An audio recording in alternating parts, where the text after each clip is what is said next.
This is strange. I'm at an abandoned Victorian Gothic mansion. I know that it is listed, grade 1 listed, but I can't wait to find out the story of why this was never lived in.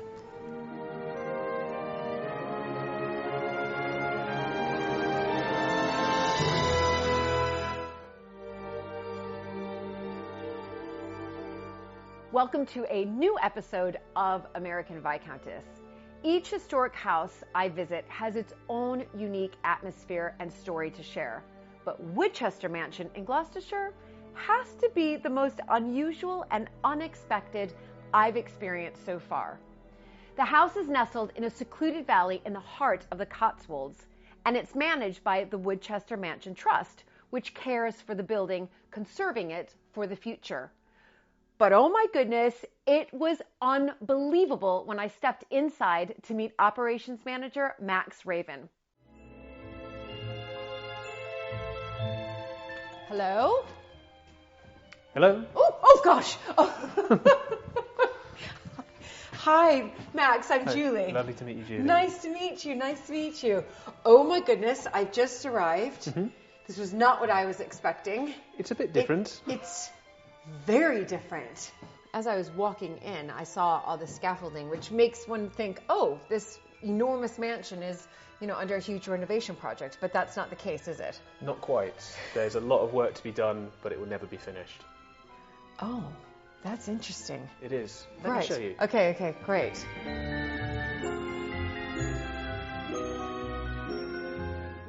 Intrigued, I certainly was. As we made our way around the interior, Woodchester's story began to unfold. So this oh my goodness, is sort of a good example of the things we're dealing with. I mean, this doesn't even seem like a mansion. It doesn't feel like a house. Where am I right now? Well, you're in the chapel inside the mansion. So the aim of the house was to have it as a home, but also a place of worship. Oh. So you've got this sort of monastic Gothic yes. Throughout the building, but they really wanted to incorporate nature into the design.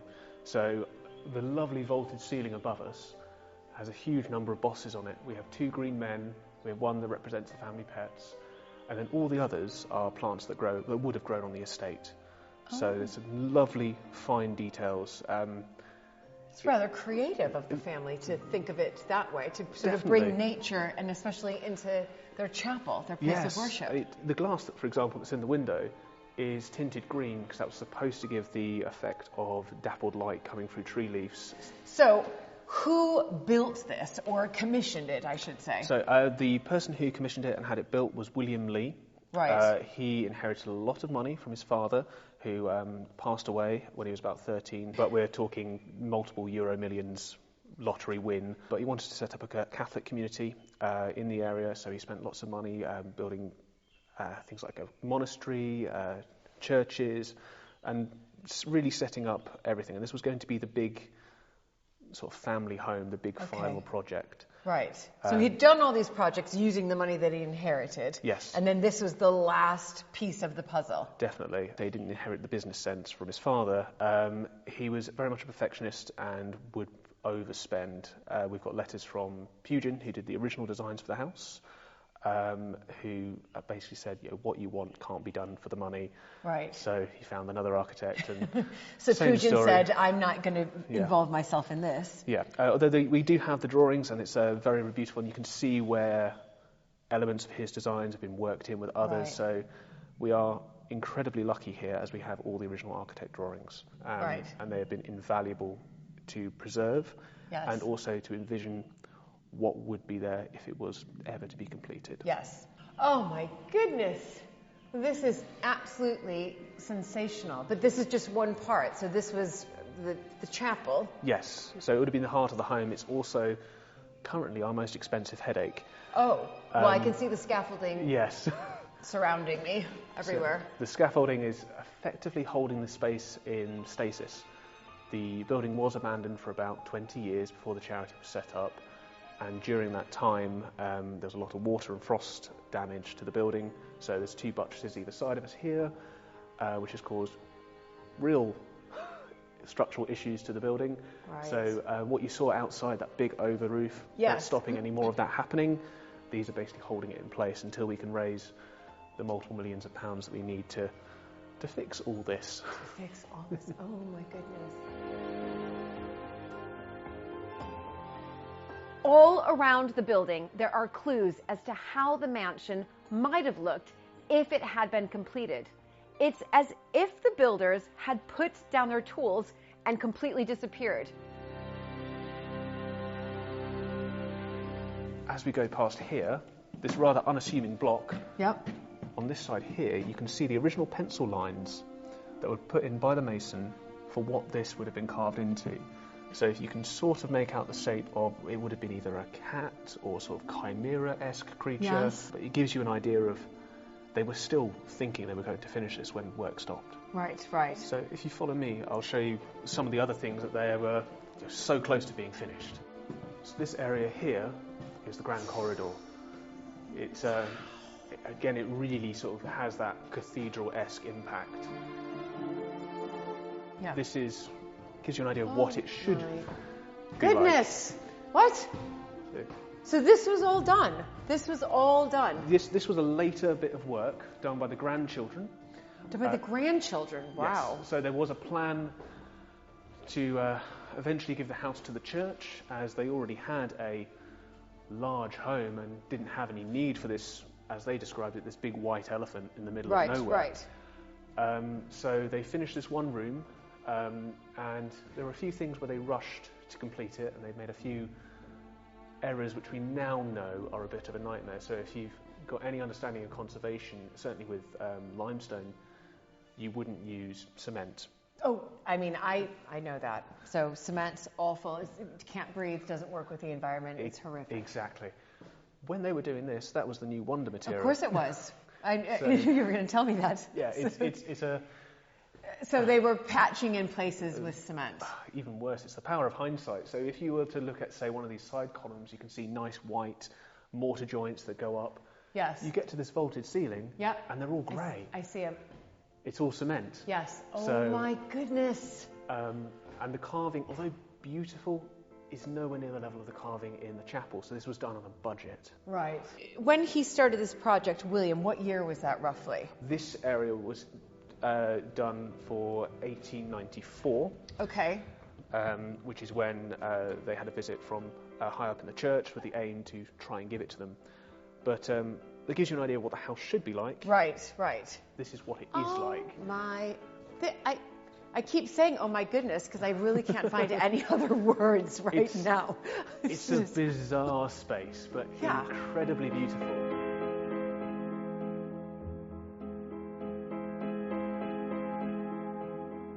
So the little roof that's in the corner over here, Yes. that's Victorian health and safety. Oh, wait, that's... So just over the little corner spring of stone, that's in case someone drops a chisel or a piece of stone from up above. This room here, then I see doorways and fireplaces dotted around. Clearly there was meant to be floors here. Definitely, is that right? Yeah. So if you were to sort of superimpose the ceiling that we saw in the drawing room, the room we just came out of, into here, you get the idea of there'll be a vaulted ceiling here. Yes. This would have been the library. So you can see in certain places where the vaulted ceiling would terminate in these sort of cylinders. Yes. There would have been beautifully carved bookcases that would have gone up to there. So this would have been a beautiful library. Yes. Up above that, probably bedrooms, family room, bedroom. And then the floor above with the smaller fireplaces would have been either guest bedrooms, children's bedrooms. But you can really see how it's all put together. And he had completed the roof, right? He had completed the roof. So wow. the roof was on.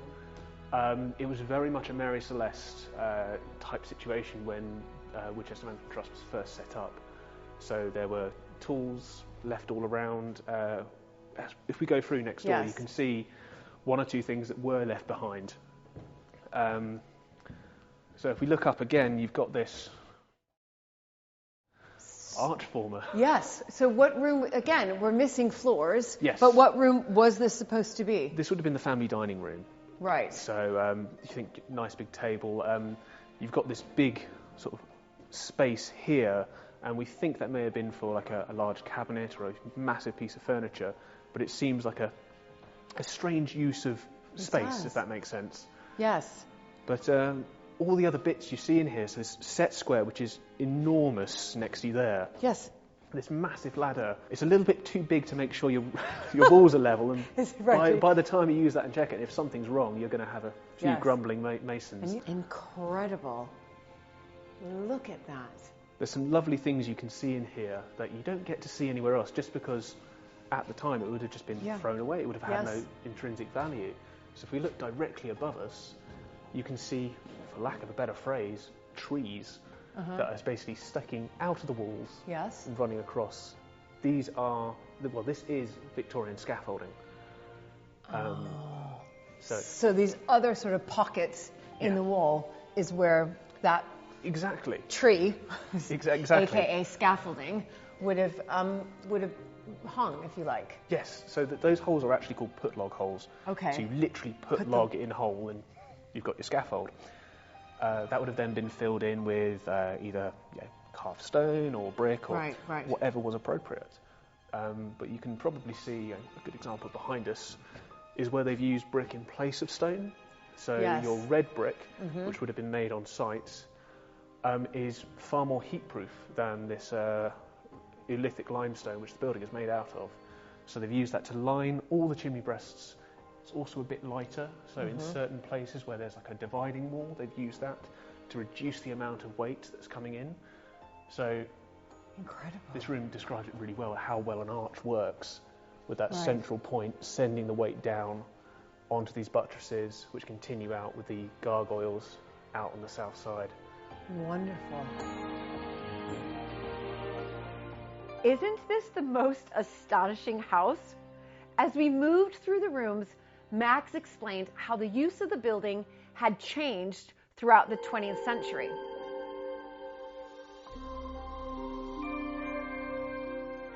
So it was used by the American military, the Home Guard, training for D-Day landings. No. So the whole park was Americanized?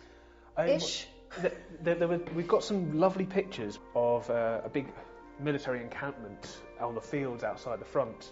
I can't believe you've had Americans here. Well, yes, it was. I feel right at home. It's probably would have been a little bit warmer then. They had various heaters in places, but the whole estate, because it's so remote and so easily locked off, was a perfect training ground. Right. So we know that they were training for the D-Day landings here, building pontoon bridges on the 5 lakes that go further down the valley. Oh my goodness. They've left a few of their marks on the building, so there's the name of an American soldier on the confessional booth. They even use the clock tower as a target practice. Oh my goodness. So we only discovered that in 2003 when we came to do the repairs. So there's a few extra holes in addition to the numbers. Oh dear. If I take you in here, this is my favourite room in the whole building. And it's made for all the right reasons. This is a bathtub, yes? Yes. Not the most practical. One solid piece of stone, complete with gargoyle bath taps. What? These will all have been controlled by your servants. The other side of that wall, there's a little space. It's about wide enough to put your arm through to turn the taps. But there wasn't they weren't planning any modern plumbing here. There is space for modern plumbing in places. They were thinking about it. So there's actually an example here, you can probably see there. Yes. In various walls there are little risers, so you would have had space for water pipes, gas pipes. So the water would come out how though? Because you mentioned this is like what is this cubicle here? So cubicle, you would have had the pipes there, and it would have been like a turn tap there. Yes. So the servant could be the other side of the wall. There's it's now our stationary cupboard. Okay. But you would have had your servant there, and they could turn the taps. You would have had hot or cold running into your bathtub there, so you'd never have to get out. You wouldn't have to be being awkward and trying to get around the corner. Right. But you'd have your nice warm bath. Oh my goodness. So if we go through here, so you've had your nice hot bath, but you have a cold shower afterwards. So. Gargoyles again. The Victorians love gargoyles, don't they? They get everywhere. They are a nightmare with pest control. So in this space, you've got these two gargoyle heads. So unlike the bath, where you've got a hot and a cold, one of these, the small little guy at the front, would have been your pull chain. Right. And the big one would have dumped cold water on your head. No. So refreshing in the summer. I see. So it's not hot and cold. I see what you're saying. Yeah. So this is the pull chain, the small. Yes. And when you pull it, the big one dumps the cold water. Yes. So this would have basically been a Victorian wet room, which is quite a new concept for the time it was being built. So yes. they were thinking of incorporating new technologies. So it's a unique place.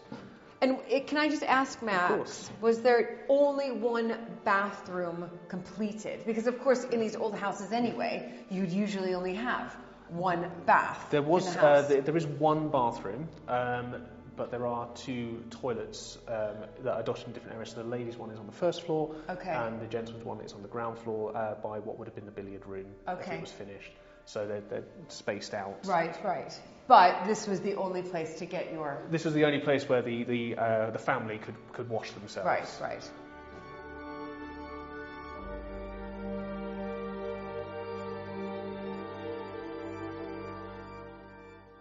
Next, we headed down to the old kitchen, which was used during the early 20th century by the grandchildren of William Lee. But there are also clues this room saw life before the mansion was built.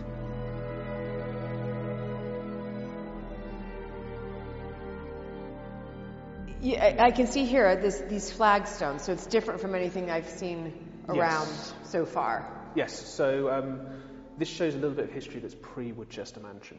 So the site has been reused and reused. These come from a Georgian manor house, which was pre-existing when Woodchester Mansion, when William Lee bought and commissioned Woodchester Mansion. Right. So the kitchen and scullery are in exactly the same places if you overlay the floor plans. So you've got so many more years of wear here. Right. And if you were to, in your mind's eye, see where the wear is running, so from about where I am, running out around you, then out through the scullery, you can see where the main path would have been. So of course. So if you were in the Georgian mansion, you'd be effectively standing on the kitchen table. So that's the space there. But it's incredible. Okay, so the grandchildren of William Lee tried to revive it at some point? They had various approaches. So some of them wanted to try and do something with it. There is a story that one of the grandchildren was engaged to a young lady and said, I have this lovely manor house out in the middle of nowhere. They came and visited and the engagement was called off quite quickly, understandably. But yeah, it's a lovely place to work and live. So, okay, I'm going to catch you on that last one. To live. Yes. So, you live here? I do. No. Yes. What? Where? Where do you live? I'm lucky enough to have a flat underneath the belfry. So I live there with my partner and our old English sheepdog. No. It's a lovely place. Really? Yes. So, do you have heat? Some. It's really cold in here. Some. It's probably the one warm area of the building. Right. But even then, it's a bit more chilly than the... Because you really are the caretaker of this place. Yes. Among everything else, we're a very small charity, part of the Historic Houses Association, but there's two members of staff, and I'm the one full-time one. Right. That's unbelievable. So you live here, and what is it like? Obviously you've got lots of visitors coming. So do you ever get a little bit of peace and quiet? The time we got the most peace and quiet was during lockdown. While it wasn't good for takings, I really enjoyed having the sort of place to myself. This is the $1 million question. Maybe not, but because I don't even think that $1 million would even dent a hole in this place for the amount of repairs that are needed. But let's say I came in and I have just oodles of cash, and I said to whoever, I actually want to make this into a home. I've got the structure here, walls, ceiling, and now I want to make it into a family home. Would that be possible? The answer would be no, and that's for a few different reasons. The house itself is Grade 1 listed. Right. And so it's of exceptional historical value. Exactly. Yes. We're also a SSSI, which stands for Site of Special Scientific Interest. So effectively, in layman's terms, we can't sneeze without getting planning permission. So the site is both important for its historical value, but also for its importance to nature and the environment around it. So the answer is no, everybody. Yes, If you were wondering, you cannot buy this house and renovate it. Probably be better to go for like a church or something like that. You might actually it'd probably be cheaper. You've got about £5 million worth of repair works just to get it to where the stonemason's down tools. Wow, I mean, honestly, not what I was expecting at all. But it was absolutely brilliant. And I do just want to mention, you mentioned historic houses, and Woodchester Mansion is a part of historic houses. We are. And that really helps us with grants, with understandings, with advice, in order to make sure that these houses, and even this one, of course, that is now really Grade 1 listed, triple SI, and people come in and do conservation works, and they can learn here, that they are protected for the future. Definitely, and that's one of the whole aims between historic houses and why we enjoy these beautiful places that we're lucky enough to live in and work in. Yes. Thank you, Max. My That was a pleasure. real Thank pleasure. you. What a treat. This time on American Viscountess, I'm visiting the beautiful Elmore Court in Gloucestershire. And there is an exciting new project happening here, which is all about getting closer to nature. Hello, everybody, and lovely to see you again. Thank you so much for joining me here in the drawing room at Mapperton for another fascinating historic house visit. Elmore Court is a glorious 16th century historic house on the edge of the Cotswolds, but this site has been home to the Guise family since the 13th century. Anselm Guise has a very bold vision for Elmore's future and is opening the house and estate to visitors in a completely inspiring way. Elmore is literally going back to its roots, or dare I say, going wild.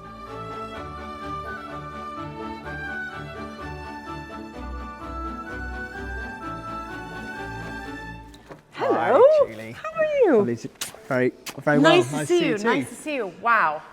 Beautiful day. Thank you for making sure that the weather was We try. okay. Brilliant. But is there a Yeah. big party going on here? Well, we do weddings. So we've got a wedding tomorrow, and they're arriving later today. So yeah, it's set up quite a big one. Okay, but it's not Saturday. No, So we do weddings Thursdays, Fridays, Saturdays, and most Sundays, and You're bank kidding holiday me. Mondays. Yeah. Okay, so we're- I'm trying to do the maths here, Anselm. So that is, so there's a lot. okay, how many a year is that? We do like 160. Yeah. Oh my goodness. Yeah. 160 weddings a we year. do. So every weekend we're flat out. So Oh it's, my gosh. But that is incredible. yeah, it's going really well, Yeah. and people love it. I mean, this house was built for partying. So. Yeah. So this is sort of where they get married. They walk down here. Yeah, You're I mean, where we've just come in, generally speaking, the wedding will happen here, the ceremony will happen here, and then people will move out into the kind of reception rooms, the drawing room, out into the lawns, and Right. then we've got a purpose-built bunker made out of mud that's completely soundproof at the back of the house where the party, the dinner and dancing happens. So that's kind of like our marquee, and it's completely sustainably built, and it's And people super cool. stay in the house. And we've got 16 bedrooms. So and then we've got a coach house. Okay, I've just spotted some heraldry, coat of arms. I'm Yeah. slightly obsessed. I have probably a weird obsession with these, but I did when I was walking up. I was looking to see if I see the 3 Montagu lozenges. I always look for that to see if we're related. We're not related. Yeah, sadly. I mean, yeah. Not related. Darn it. I mean, you know, these things do happen actually, weirdly. But Yeah. seeing as people get married here, it's quite nice because those are all families that we've married. The guys that have married over time. So Yeah. you know, So Anselm, tell me how long your family has been here. we got given the land in 1262 by Henry III. So yeah. So I'm just going to do a little bit of maths here. So that's 800. It's getting there. Getting there It's to getting there. I 800 mean, the oldest part of the house is actually where we are now, which dates back to about 1580. But the cellars date back to then. Incredible. So there's a hole in the ground, but obviously in those days you didn't, unless you were building a castle or you were the church, nothing got built out of stone. Really. Right. So, but I've got the actual seal that we were given by Henry III We had to pay 1 clove of gillyflower to the crown, which is over here on the wall. This is it. This is it, yeah. What? Yeah. That is... original grant of the Manor of Elmore by John, son of Hubert de Burgh, Earl of Kent, and Grand Justiciary of England in the reign of Henry III. Anselm de Guise, moi. Right. Yeah, so I'm really old. That's right. You are really old. So Anselm then is obviously a family name. It's a family name. Yeah, so there's lots of Anselms. Right. Down. Yeah. And so we've got this amazing family tree that goes back all the way. So where are we now then in the house? So this is the drawing room. And actually this is great. So when we have events, this is where people come back after the gillyflower, which is we named after the rent that we paid, which is the event space. They come back in here, and this is so there's quite a lot of fun. It happens here. It's like 2 in the morning. Beautiful. And we've got a bar at the end. Can I go to check out that bar? Yeah, you should crack it open. Oh my goodness! And also, is all this original? Yeah, this is all original. Yeah, obviously this isn't original. Yeah. It would be great, wouldn't it? Yeah. But yeah, so. Beautiful carvings all around. Just absolutely fantastic. Beautiful. Okay, so just really quickly so I can get my head around. So I know land was granted by Henry III, and then who built the house? Which one of your ancestors? Well, it's not an easy one to answer that, because it was done. It's because architecturally it's quite unusual, because there's lots of bits that were kind of added and subtracted. Right. So there's not one person really. Yeah. The person who did the most is actually was in the 18th century, which we know about, which is William Vernon Guise, my great-great-grandfather. Okay. And of course I've built loads too. Right. You know. You built this bar. I built this bar, importantly, and then the gillyflower and all the rest of it. Right. Okay. And you're building tree houses. We're building tree houses, yeah. So fantastic. So I'd love to go chat to you about that. Yeah, I mean that's kind of, I mean, funny enough, I'm really into sustainability and trying to do something different with the environment. So when I first inherited, all the land was in tenancy. Yes, so I couldn't do anything with that, and I needed to make some money because there's loads of inheritance tax and the house is falling down. So the only thing I could really sweat, if you like, was this house. But since then, that was 10 years ago, land has come back in hand. Right. And I'm doing a rewilding project, and we're doing a load of regenerative agriculture. Yeah. Which is kind of different to this, and I wanted to have an interface where our guests, the hospitality side, could kind of interface with the natural side of what we're doing. So we've built a load of tree houses, which are just finished now, which is really exciting. So I can go see them? We can go and see them, yeah. Let's go and see them. Okay, brilliant, brilliant, brilliant.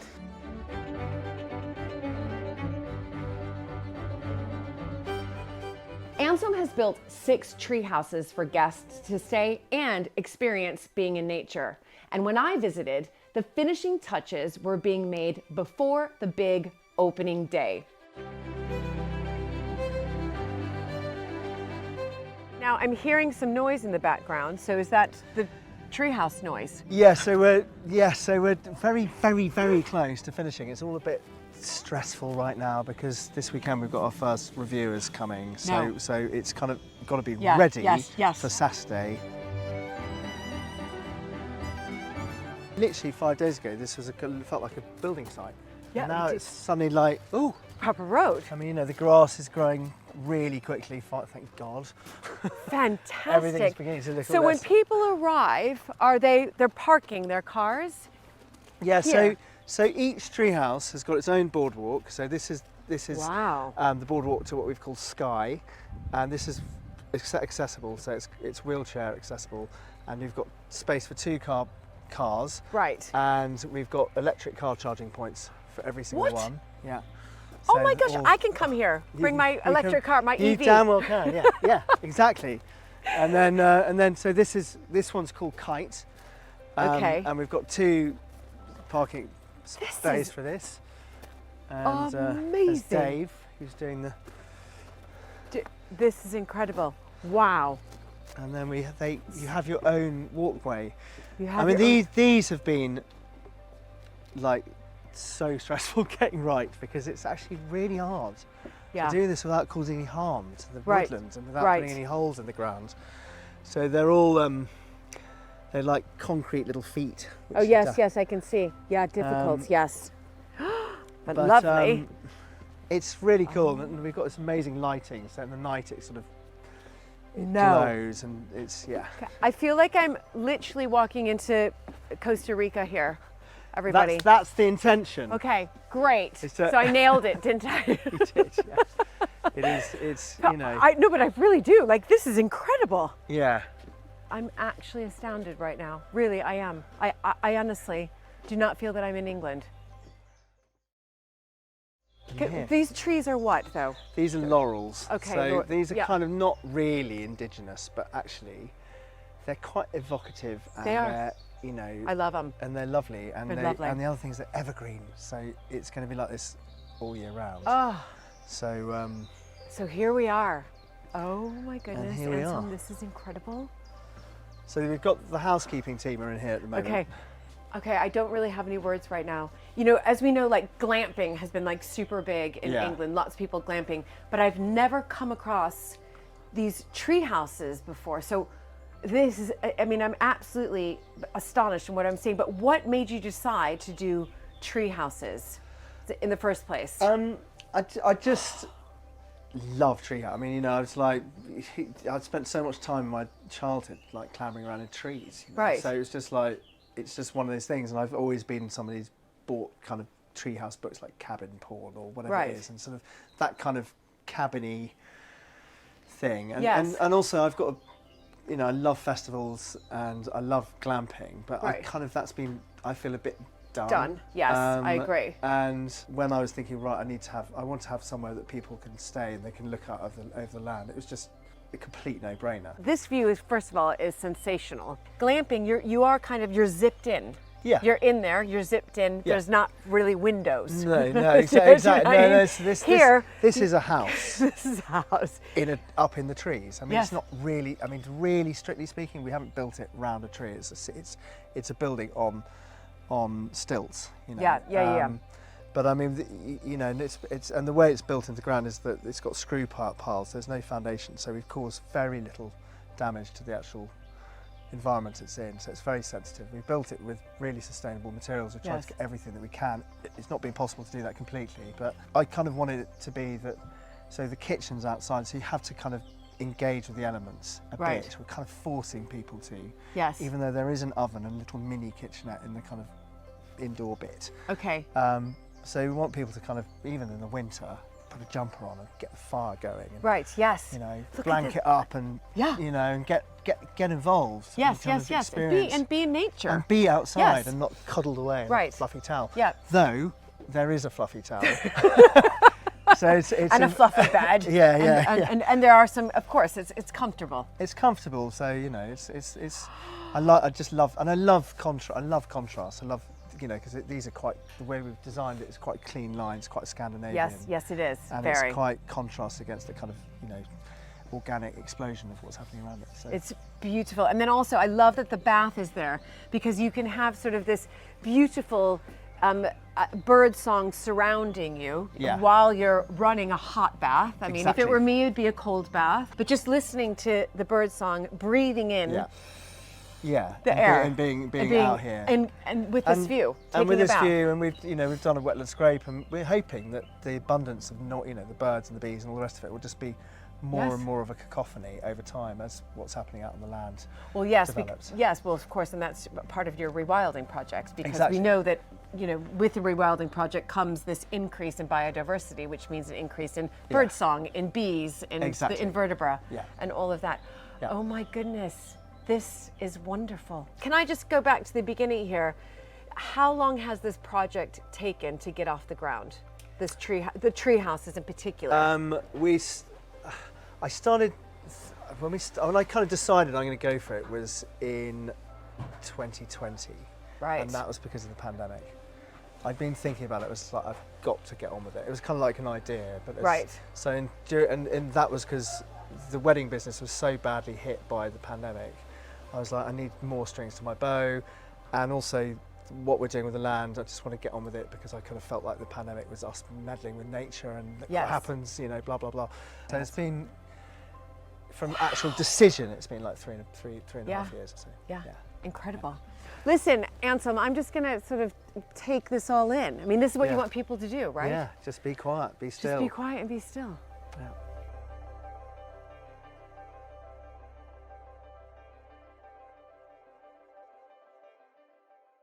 And the view from the tree houses looks out onto a landscape which Anselm is in the process of giving back to nature. The rewilding is down here beyond this woodland. Ah. And the land out that way, and the River Severn's about 500-600 metres that way. Oh So my it sort of- goodness, it wow. wraps around the estate. And I didn't know it was that close. Fantastic. yeah, really, really close. Yeah, and this land out here was historically had been very heavily drained. Right. To try and make agricultural land. So what we've done is we've been breaking the land drains and letting the land hold the water. So this bit we're kind of returning it back to, what it used to be, which was a wetlands. Which are wetlands, exactly. And Elmore is called Elmore, we think, because it's eel more of eels. Because back in the day, there would have been, because eels, I didn't realise this until quite recently, they made up more of our diet than all other fish combined in the medieval times. Oh my goodness. So this would have been like a hive of activity and Yes, full yes, of of eels course. and all the rest of it. So, and of course the eel story is amazing as well, because what we're doing here is by improving eel populations, because of the fact they go to the Sargasso Sea, we're impacting on the biodiversity that's happening in the Caribbean Sea, which is, so there's this kind of amazing, Is incredible. This is exciting link Yes. between doing one thing here can have an effect on something and something on the other else. side of the world. How brilliant. So it's exciting. It's exciting to kind of, you start pulling these levers and you start realising Yes. the impact you're having. Well, is and actually- exactly, and I think for many people, I mean, I know I was in the same boat before we started our rewilding project properly, that people think of rewilding as just sort of letting nature go and that's it, Yeah. and I get that, but also there's the wetlands. I mean, we have done stuff. Look Out here we've done wetland scrapes, Yeah, and we broke all the land drains, like I said, so the water doesn't run away. And then by putting a scrape, it kind of automatically get these ponds, and that's bringing in already loads of bird life. So we're doing that there, and then sort of over this way, which is slightly less low-lying. The idea is to allow that to become a semi-scrubby, 20% woodland cover thing, Right. but over a really long period of time. okay.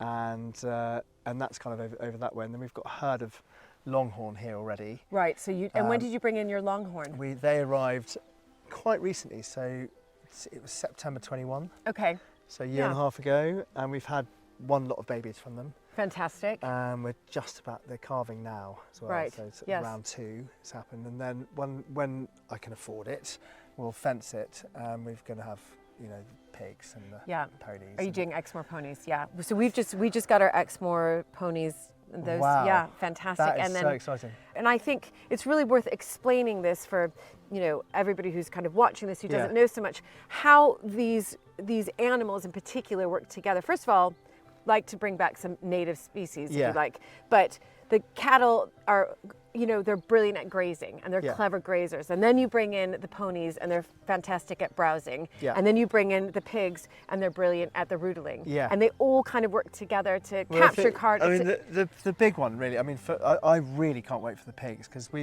this has been kind of grazed land, so it's got a strong grassy sward, and what we want is other plants to kind of start growing out in these fields. But Yeah. because if a seed lands on the grass, it just hasn't got a chance. Right. Bring in a pig, it'll just kind of hammer the ground, plough it up That's essentially, right. reveal the soil, and then other plants can start getting in. So that way you start getting a diversity away from just grass. Right. And that's what we want, and biodiversity. And the more I look into it, the more I realise that it's diversity that is the healthy thing. It's like having lots of different species is the thing that's the magic. And it's the same in your Right. your gut, or Yes. like in everything. It's variety is key. key. And you know. it's also it's the variety of the biodiversity, but also it's the abundance of it. So that they continue to thrive, and every year when you're tracking them, you're getting you can track that you have 100% more moths this Yeah, year, yeah, 300% more butterflies, you know, but even it's the invertebra and the sort of It's ground everything. nest. And it's everything. what's happening in the soil underneath. soil, and yeah. It's just everything. It's Yeah. just is, and it's kind of magic. It is magic. It happens all on its own, and what we need to do, and this is, I think, the biggest thing, is to stop interfering. It's so easy to kind of go, this is happening. I wonder if I, oh no, don't. If I tinker this, If I tinker, then it'll can- start. yeah. But actually, the thing is to not. Yeah. You know, and things, and as it finds its feet and it rebalances, some things are going to go completely wild, and you'll suddenly go, oh my God, it's turning into a kind of thistle hell. But actually, if you let it go, then you'll find plants, animals that will come in that will feed on thistles, and they'll rebalance that kind of thing. So it's that. Yeah. And it's you know, trusting nature, and it's Exactly. trusting the universe, and it's with, you know, it's us as humans, we have this ability to want to control everything, and we nature almost can't help ourselves. Right, And exactly. it's like, and it's, you know, and land is not. One of the local farmers was talking to me about it, and he was like, couldn't understand that I would not be producing food from the land. It's like, land is for producing food, and I was like, no, it's not. No, right. Who gives us this divine right to kind of like, Right. you know, sort of take what we want from it? It's for all beating hearts. That's right. You know, and we are obviously part of that. Not Right, saying we shouldn't feed ourselves, but it's not at the exclusion of everything else. And this is it, we're walking on it. It was absolutely fascinating talking to Anselm about his rewilding plans and to see those amazing tree houses. What an incredible place. So thank you so much for joining me, and I look forward to seeing you back here for another historic house visit. But until then, enjoy getting out into the landscape wherever you are and however you can. Bye, everybody.